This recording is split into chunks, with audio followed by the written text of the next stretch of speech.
There was one particular time when people thought I was scared of him, that I was afraid. He said, Floyd doesn't want to fight me. I'm even willing to meet him at 152 pounds or 152 and a half. And in my mind, to beat Floyd Mayweather, you'd need to have 4 arms and 6 eyes. That's how sharp and skilled he was. When asked the question, is Floyd better than you? The conversation naturally shifted toward comparisons that boxing fans have argued about for years. Names like Roy Jones Jr. against Andre Ward or Terence Crawford against Floyd Mayweather at 147 pounds come up all the time because they represent the dream fights across eras. And now Floyd Mayweather has actually responded to Terence Crawford's bold statement of calling himself the better fighter, which has suddenly made the potential idea of this matchup sound more than just fantasy. Mayweather acknowledged that Crawford's victory against Canelo Alvarez was incredible, but reminded everyone that one big win doesn't make someone greater than a man who retired undefeated at 50-0. Floyd was careful with his words, though. He made it clear that he has always chosen his language carefully when ranking fighters. Even before this recent fight, Mayweather praised Crawford highly, consistently calling him one of the best pound-for-pound fighters in the world today. When the question was asked directly, who would win in a fight, you or Prime Floyd?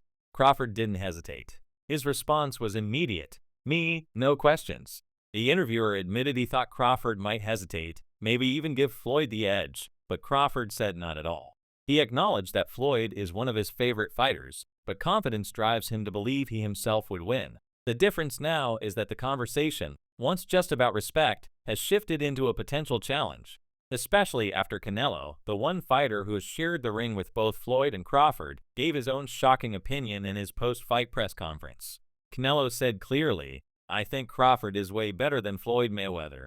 That single comment ignited a storm because nobody understands the comparison better than Canelo, having faced both. To hear Canelo call Crawford the greater fighter put him in the conversation for the greatest of all time. It is difficult to measure because names like Floyd Mayweather, Manny Pacquiao, and Sugar Ray Leonard are always brought up in debates about boxing's legends. Now Crawford's name is being placed alongside those icons, and Canelo himself will be there too because of his career. The question is whether Crawford's accomplishments put him in that ultimate conversation. Many believe they do. Crawford's stock has never been higher, jumping up 2 weight classes and defeating Canelo, who for over a decade was seen as nearly untouchable above 160 pounds, has placed Crawford in a different historical league. The debate has shifted dramatically. People are no longer just asking whether Crawford is the best fighter of this generation, but whether he is the best male boxer of this entire century. Right now, the only fighter who truly stands in that conversation with him is Floyd Mayweather.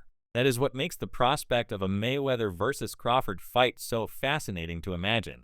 The contrast between the two fighters is striking. Stephen A. Smith offered his perspective right after Crawford's win. He didn't outright agree with Canelo, but he broke down the comparison carefully. Stephen A. explained that Mayweather was a defensive magician. After moving up to welterweight, Floyd's hands were often injured, and he knew he wasn't likely to knock opponents out anymore. Yet, despite that, he consistently walked into the ring and put on masterful performances because he was so superior skill-wise and defensively. Then, Stephen A. highlighted the key difference. Against Crawford, we've seen him take punches on several occasions and respond brilliantly. Against Floyd, we rarely saw that because you simply couldn't hit him. That difference between avoiding shots altogether and absorbing them when they come has become the center of the debate. Some fans agree with Canelo's view, siding with the idea that beating bigger men the way Crawford did shows more daring greatness.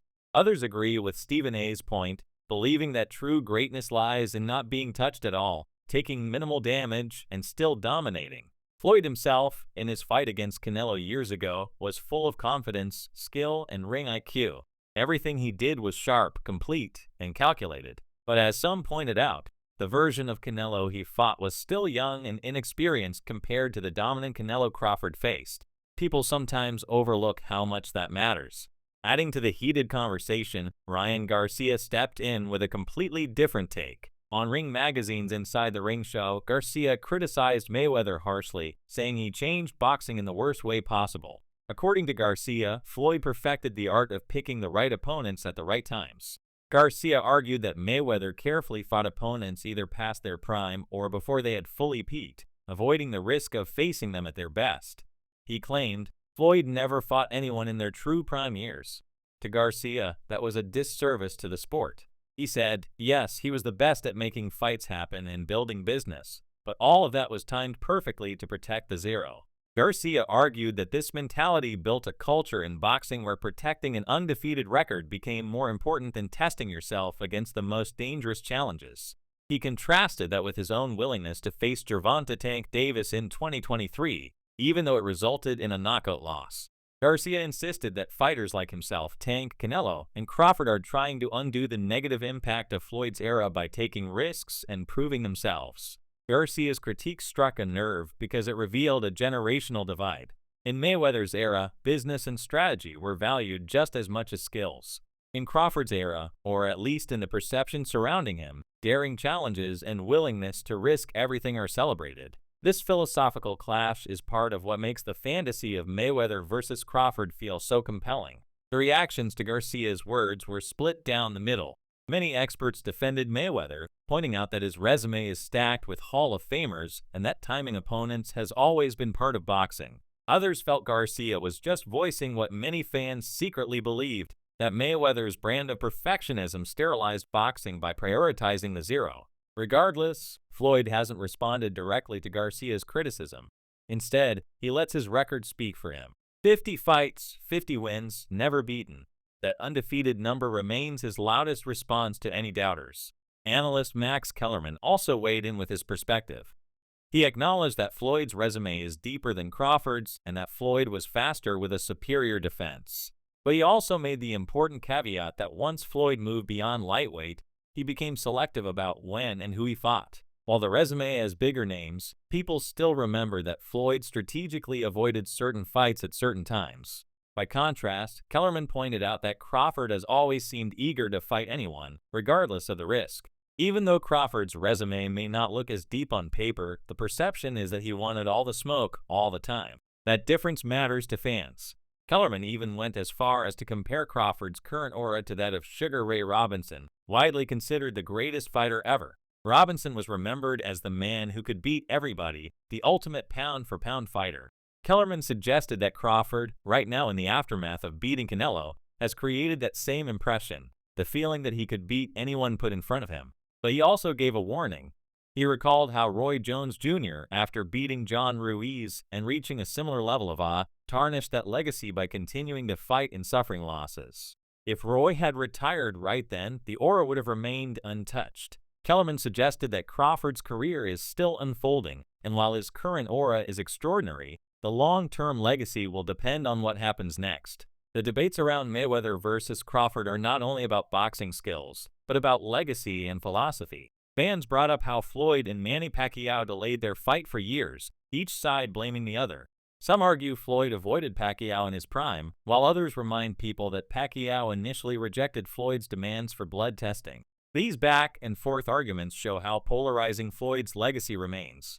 On one side, he is the ultimate perfectionist who mastered the sport. On the other, he is seen as someone who carefully crafted his career to protect his record. Meanwhile, Crawford's reputation continues to grow, becoming the first man in the four-belt era to become undisputed champion in 3 different divisions at 140 pounds, 147 pounds, and now moving up again makes him unique. After beating Canelo, many are declaring him the best fighter on the planet, pound for pound. Some even call him the fighter of this entire generation. Interestingly, Floyd himself has shown respect toward Crawford even before this latest wave of debate. He once said he would love to work with Crawford, maybe even sign him under Mayweather Promotions. Floyd has repeatedly ranked Crawford as the current #1 pound-for-pound fighter. That shows admiration. But now that Canelo has declared Crawford better and Crawford himself has been open about wanting recognition as greater than Floyd, the rivalry has taken a more personal turn. The media and fans are fueling this rivalry, and both men are competitive by nature. Sometimes when outside voices pit fighters against each other, that tension turns into real animosity. Some people close to the sport believe it might not be long before Crawford and Floyd themselves start feeling like they have to prove something directly. Still, there are experts who prefer not to pick a winner. They acknowledge that Floyd did certain things better and Crawford does other things better. It would be a close fight, and picking one over the other feels impossible to them. For now, Floyd hasn't officially confirmed any plans to come back. But his responses to Crawford's comments and his insistence on defending his place in history sound like the words of a man not entirely finished with boxing. Considering his history of choosing fights that generate maximum attention and money, and Crawford's current momentum as perhaps the hottest name in the sport, the possibility of Mayweather versus Crawford feels less like fantasy and more like something that could genuinely happen, and that is where the sport stands today.